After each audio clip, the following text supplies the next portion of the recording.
हे बघा, आज मी गोकुळाष्टमी आहे.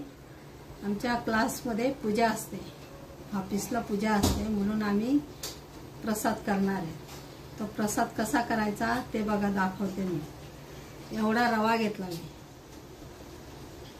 जेवढा रवा तेवढी साखर, तेवढं तूप आणि वेलची, आणि या मापाप्रमाणे हे पातेल्यात दूध आहे. हे डब्बल घ्यायचं, एक डब्बा हा ह्या मापावरून दूध घेतलं का एवढं परत पाणी घ्यायचं, त्याच्यात डबल घ्यायचं. म्हणजे एवढा रवा तर एवढं दूध परत एवढं पाणी, असं प्रसाद होतो. आणि हे वेलची. आता एवढं मापाचं तूप आहे ना, अर्ध टाकायचं. मी घरी केलेलं तूप आहे गावरान. आता हे गरम झालं.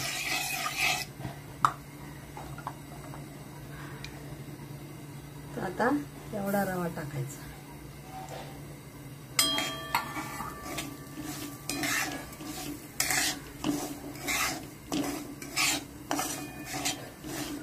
हे बघा, हे एवढं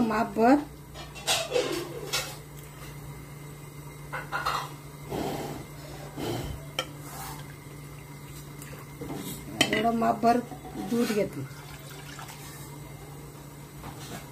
एवढंच पाणी घेतलं.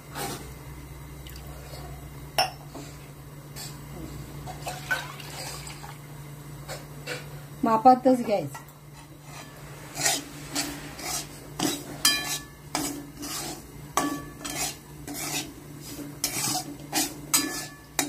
केळी टाकायची. अर्धा रवा भाजत आला का त्याच्यात केळी टाकायची.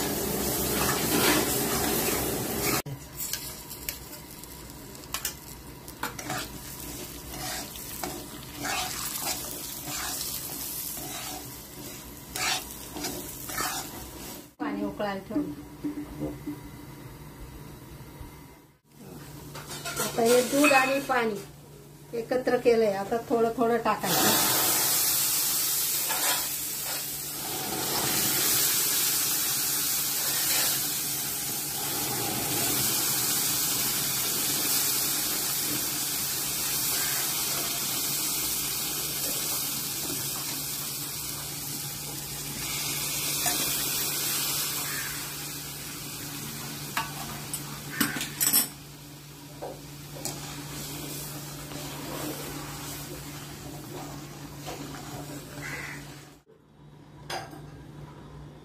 त्याच्यावर 1 चमचा तूप टाकायचं, म्हणजे रवेदार होतो.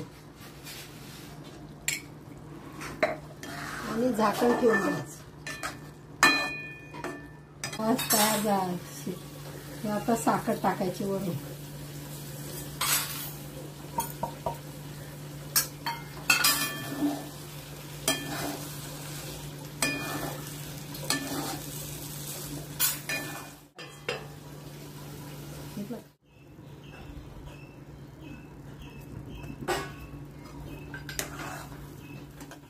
शिरा करून दाखवणार.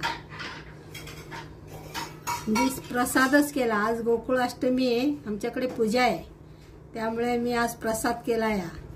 याप्रमाणे मापाप्रमाणे तुम्ही करा. कमेंट करा आणि लाईक करा. आणि गोकुळाष्टमीची तुम्हाला शुभेच्छा.